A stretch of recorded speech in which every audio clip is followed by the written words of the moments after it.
Chatterbox.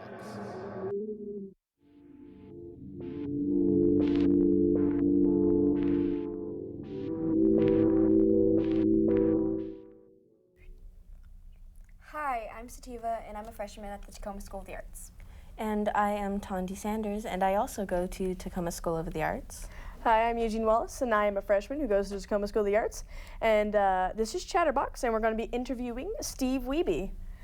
Hello. Hello, how are you? Great, how you doing? I'm wonderful. Happy to be here. So I understand that you once held the Donkey Kong record, like you were the champion. Yes. How did the director of the movie King of Kong Fistful of Quarters actually come to find you? Good question. So I have a friend that I grew up with in high school. We were on the same baseball team. We had a band. I played drums. He was a singer. So so he knew about all these stories when I would tell him he'd have these barbecues at his house, and I would go there and tell him, you know, these guys came to my house one day and got in my garage. They didn't break in, but they were let in by my mother-in-law. So they were in there to inspect my Donkey Kong machine. So I told them the story of when they came to my house and inspected the machine, and he couldn't believe how people could get crazy about a video game, about a Donkey Kong world record. So once he found that out, he had a friend, the director and the producer, that he told them about the story, and he said, you should follow this because they were documentarians, these people that did the King of Kong obviously were. So his name's Mike Thompson, my friend. So he went over, told these people, like, you should follow this story about Steve Wiebe and the Donkey Kong record. And so they just picked up the story, and that's how they found out. Okay. Well, okay, so how did it feel when you found out that you had the record? Because I would have been like, what? Like, When I first got the record? yeah, how did you feel? It was pretty cool. I originally I'd scored a high score when I was, you know, in college. I bought a Donkey Kong machine and had it in my fraternity. And I didn't keep I didn't record the score on videotape or anything, but I was always curious what the high score was. So when I looked it up on the internet and saw Billy's score, I knew I'd beaten it, but I hadn't recorded the score yet. So I was kind of thought, cool, I actually can get the high score. So when I went and bought a Donkey Kong machine, and when I got it, I knew I could get the score. But when I first got the score and I submitted it, they weren't giving me credit yet, because if you've seen the movie, the King of Kong, they didn't think my score was legitimate. They thought I was cheating. So it took a while to get that verified. But when I first got the record, it was cool, a feeling to get the high score, of course. So. Cool. Do you have any techniques on how to pass the first level? Have you played the game yet? Yes. It's tough. Yeah, a lot of people get stuck on the first screen. Yeah, it's just there's a few places you wait by the ladders, and mostly it's just being patient, being on the right side of the ladder that you're supposed to be on, letting the barrels come down, and grabbing the top hammer is probably the safest thing to do. But so you just go up as fast as you can is the key at the first spore, and then when you get the hammer, then you can just smash the barrels as you're going to the right, and at that point it's pretty easy to get up, but it takes time to get used to the controls and everything. Yeah. Well, I'm aware that during the time of you trying to break the record and trying to get there again, as you did in college or whatever, you had said that your wife actually made you play at night because it was distracting. Yes. How did you learn to stay connected to your family and social life while still trying to get this record? It does seclude you from your family, exactly, yeah. So when I'm in the garage, it's a very lonely feeling when you're out there, and it takes a few hours to get the record. So when I'm out there for 6 hours, yeah, I'm not with my family, but so it's hard to justify going out in the garage and getting the record. So that's kind of one of the reasons that I kind of have not gone for the record lately, because it does take a lot of time to go out there, but when it was at night, the kids were supposedly in bed, then it wasn't missing out on family time, so that's the reason for being at night. But it still took some time out of. Sometimes I would run out to the garage during the day and not obey those orders from my wife. But. Well, what are just some sort of techniques, I guess, that you did while I figure that you wanted to maintain a connection And although you still like went out there sometimes during the day and tried to get a couple, I guess an hour or so of gaming time in for that, what are things that you did like to make sure that you maintained that, if you did any? Well, I would, if I could, there's really no way to pause the game, unfortunately. It'd be nice if I could pause it and go and play with the kids and come back.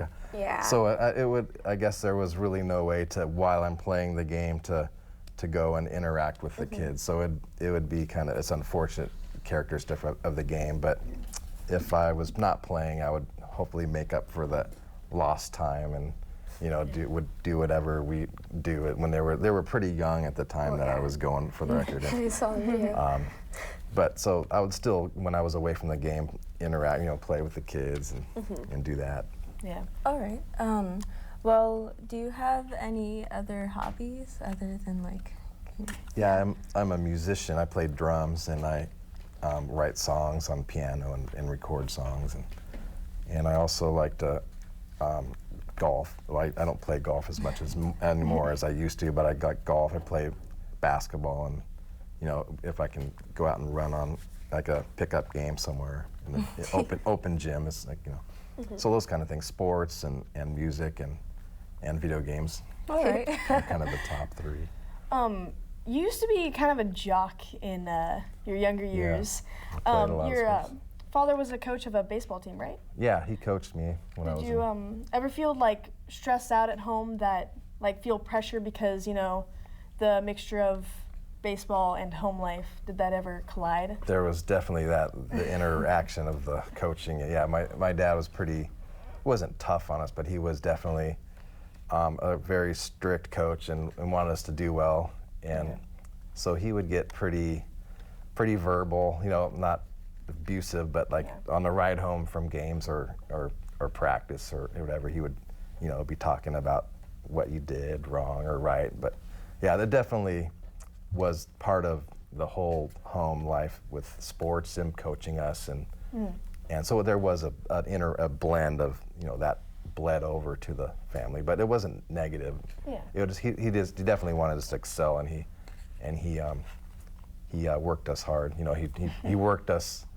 He practiced with us. Like a lot of parents won't actually play basketball or baseball with their kids, so he would actually be out there working with us. So if we could take a quick step back, Tyler, you were talking about you play drums and you're into music. I understand that you were in a band when you were younger, say grunge band.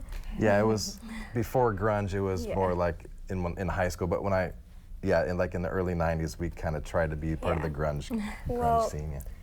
Did you ever feel that if you had like stayed on the track of like musician and everything, and like if you had put like your all into it and given it your like everything, do you think you ever could have just become something more than like a local band?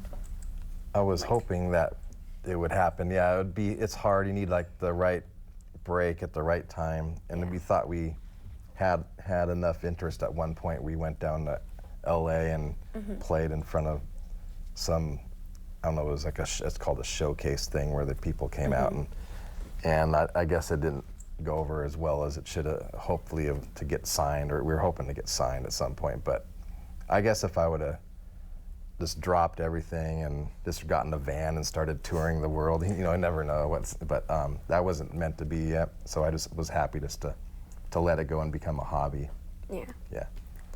So, let's see. I know that you, in the movie King of Kong Fistful of Quarters, your wife at one point had said she felt, well, I'm kind of just, I guess, quoting, not fully quoting, but like shortening it a bit. She felt that you hadn't ever become like the number one in like everything you did in life, and that was something you felt you needed to do. Would you agree with that? Yeah, there was a few things, like I wasn't getting a job that I'd hoped to get out of college. I was part of probably where that stemmed from. In high school, we had a great baseball team, and we didn't win the state championship. Yeah. And I was coaching a lot of baseball teams that were losing. My basketball team in high school was horrible. So yeah, I never did quite get to some championship level in anything. So I agree with that, but a lot of people don't anyways. You know, it's like I'm not the only one that hasn't won any state championship in sports. So, but that's where that was coming from. It was nice to get the world record in Donkey Kong. All right. Well, are there any other modern games that you think are like just as good or like on the same level as Donkey Kong? Or No. Yeah, I don't think anything compares, but I don't really play in any of the modern games as much. My son plays like the basketball, the NBA, whatever that is for Xbox. It's pretty real. I walk in the room and I see it. It looks like a real basketball game. Definitely. You think it's like a real game on TV. And then there was some Mario. I played Mario Karts, which was fun. Yes. But as far as any of the other like Gears of War, any of those Halo games, I never got really into anything like that. I didn't really think those were cool. But they're not to say they aren't cool, but not for me. Yeah, definitely a kind of retro gamer. Yeah, all retro. So even though Donkey Kong technically doesn't have that much visual violence, do you still think that, what's your opinion on violent video games cause violence in human beings who do play them often? Yeah, I guess it's not just video games that have violence. Look at all the movies and everything else out there so it's hard to blame it all on video games. But I think if you're doing or watching violent movies, playing violent video games, I guess it could, if someone's bent towards being violent, could move them to that direction. But I don't think if anyone's really not violent internally, I don't think that's gonna make them violent. I never felt like, I didn't play any of the violent games nowadays, but even the violence on the movies that I've watched in the 80s, all the, what's his name? I can't think of his, what's his name? Quentin Tarantino. Not him. He was the governor of California. Arnold Schwarzenegger. All those took me forever to think of his name, but it's all growing up watching all movies with all the violence. I wasn't wanting to go out there and do all the violence that he was doing. So it's a tough debate, I think. Mm-hmm. Definitely. Well, I know, as you stated, that you're not really into this generation's games, and there are some that you would consider good, and there are some that you wouldn't. But if you had to list off some retro games that were your absolute favorite, besides Donkey Kong, could you be able to give us a list? Yeah, Donkey Kong Jr. I like that one. That's cheating. Yeah. There's Pac-Man was like one of the earlier ones that I liked. Asteroids, even before Pac-Man was Asteroids, and Galaga. Oh yeah. So I'd say those ones. I have an Atari, so I have a lot of Did games. you play all those old ones on there? Yeah, definitely. Yeah, so those are the main ones that I liked. I never got in, the Defender's a good game, but it had too many controls, and I never, there's like 5 buttons and a joystick, 2 joysticks or something like that. Oh yeah. So it's too much buttons to control. All right, well, if you could change something in like the gamer community, what would you change and why? So you're talking about like the retro gaming? Yes, the retro gaming. I think, well, during the time of the King of Kong, I think there was, between me and Billy, it was kind of like we were out trying to not get each other, but we weren't really trying to work together. And then today's gamers that are playing Donkey Kong are actually collaborating and sharing ideas. Yeah. So that would be nice if it was more of a friendly thing going on at that time when I was going through. But then the movie would never gotten made. So, but I think today it's great that the people playing Donkey Kong now are sharing their ideas. They meet. They have online competitions where they stream their games online, and that wasn't something we could do back 15 years ago, or at least we didn't know how to at least. So that's cool. I like that feature of how the gaming community is now. All right. So I've been wondering this, and I've read a lot about it, but is Billy Mitchell really that much of a jerk? I knew that was coming, that question. I always get that question, and I always answer the same. Basically, it's like he's got a kind of an air about him, and his friends would admit it too. He kind of portrays an arrogance to him, and he takes the stage, and he has confidence. So and the things he said can be twisted to mean arrogance, but I always looked at it as kind of tongue-in-cheek. He wasn't really serious about it. So I don't think he's pleasant. I see him at events nowadays, and we shake hands and we say hello. But yeah, I wouldn't. He's not a jerk as people would think just from his comments on in the movie. So it was definitely what most of it was portrayed by how they edited the movie. If they take clips and make it to a story. But yeah, he said those things, and and people, if you don't like him, will take it this way. If you like him, I just thought it was funny, the stuff he was saying. Well, since we're on the topic of the Sauce King, Billy Mitchell, yeah. Do you think that if he had actually really wanted to maintain being on top and having like the actual record in Donkey Kong, do you think he would have taken the time to come to a game? Like, do you agree that if he actually wanted it, he would have?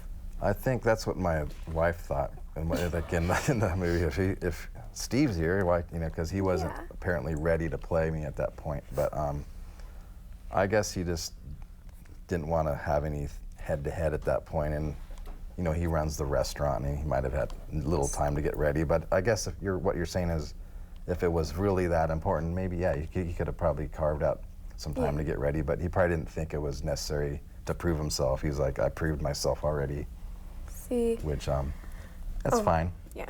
See, I understand that he was saying that he was for in real life, like at the things, actually proving yourself to these people, not saying it in a video, but in the end, he just ended up doing what he said that he did not like. What is your opinion on, how do you feel about that?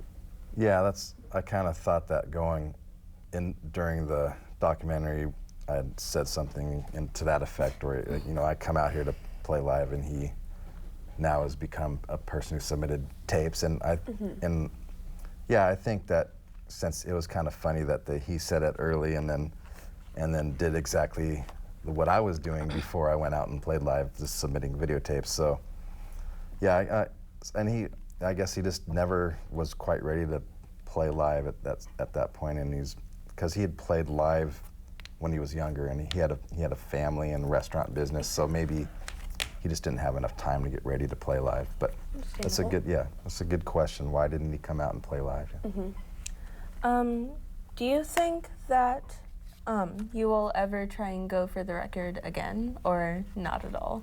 Yeah, I've debated that, and I don't know if I have the time to really carve out to do that, and because the gamers now that are getting their records. So since the documentary came out, there's been about 20 gamers that have emerged on the scene, and now they're the high scorers pretty high up there, and they'll tell you they play 6 to 10 hours a day.